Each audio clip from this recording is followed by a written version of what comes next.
আসসালামু আলাইকুম। মায়েরা রান্নার রেসিপি থেকে সবাইকে রমজানের শুভেচ্ছা জানিয়ে আজকে খুবই মজার একটি ডেজার্ট রেসিপি সারাদিন রোজা রেখে ইফতারিতে পরিবেশন করা যাবে। দেখবেন খুবই পছন্দ করবে। বিয়েবাড়ির অনুষ্ঠান বা পার্টি অথবা মেহমান আপ্যায়নে এই রেসিপিটা তৈরি করে পরিবেশন করতে পারেন। আত্মীয় স্বজন সবাই পছন্দ করবে। এমন একটি চিড়ার ডেজার্ট রেসিপি শেয়ার করব, চলুন দেখে নেওয়া যাক।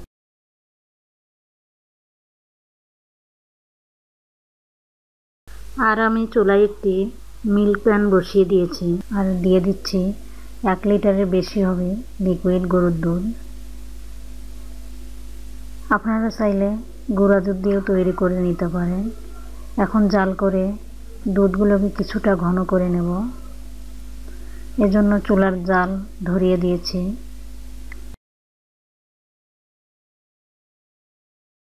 কিছুক্ষণ জাল করার পর এখান থেকে 1 কাপ পরিমাণ দুধ তুলে নিচ্ছি আর দিয়ে দিচ্ছি 2 টেবিল চামচ পরিমাণ কাস্টার্ড পাউডার দিয়ে ভালোভাবে মিশিয়ে নিচ্ছি।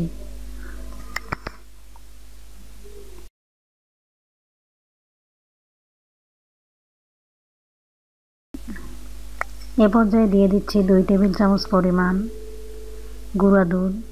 গুঁড়া দুধ দিয়ে অনবরত নাড়তে হবে, তা না হলে দলা পেকে যাবে।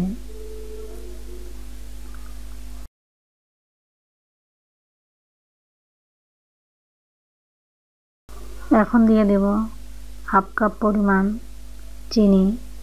আপনারা চাইলে এখানে কনডেন্স মিল্ক দিতে পারেন।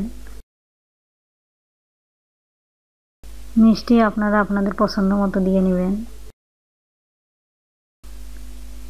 এখন দিয়ে দিচ্ছি যে কাস্টার্ড পাউডার মিশিয়ে রেখেছিলাম সেগুলো দিয়ে নাড়াচাড়া করে মিশিয়ে নেব। অল্প অল্প দিয়ে অনবরত নাড়তে হবে, তা না হলে তলানিতে লেগে যাবে, খেতে ভালো লাগবে না। এখন নাড়াচাড়া করে আবারও কিছুক্ষণ জাল করে নেব। আমার এটা হয়ে গেছে। এখন নামিয়ে কিছুক্ষণ ঠান্ডা করে নরমাল ফ্রিজে রেখে দেব 2 ঘন্টার জন্য। হাতে কম সময় থাকলে আপনারা ডিপ ফ্রিজে রেখে দিতে পারেন। আর আমি এখানে কয়েক প্রকারের ফল নিয়েছি, যেমন আপেল, কলা, চেরি, 2 প্রকারের আঙ্গুর।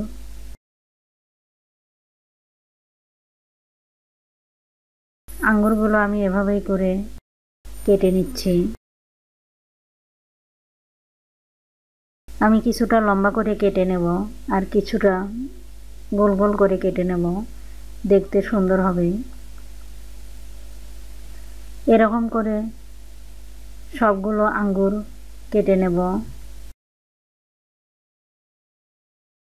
ফলগুলো আপনারা চেষ্টা করবেন পরে কেটে নিতে, তা না হলে কালো হয়ে যাবে। এভাবে করে কিউব করে আপেল কেটে নেব, ব্যানানা, চেরি, স্ট্রবেরি, 2 রকমের আঙ্গুর, অ্যাপেল, সবগুলো ফল এভাবেই করে কেটে নিয়েছি।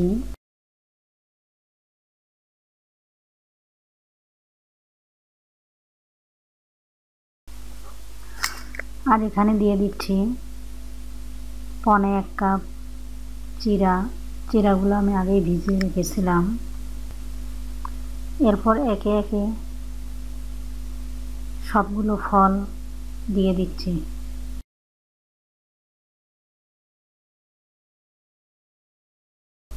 এরপর দিয়ে দিচ্ছি কাঠবাদাম, পেস্তা বাদাম কুচি, এতে করে খেতে দারুণ লাগবে। এখন নরমাল ফ্রিজে রেখে দেব।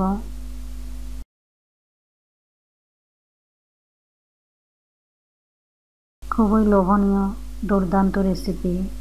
আশা করি এই চিড়ার ডেজার্ট আপনাদের অনেক ভালো লাগবে। মন প্রাণ একদম শীতল হয়ে যাবে এমন একটি রেসিপি।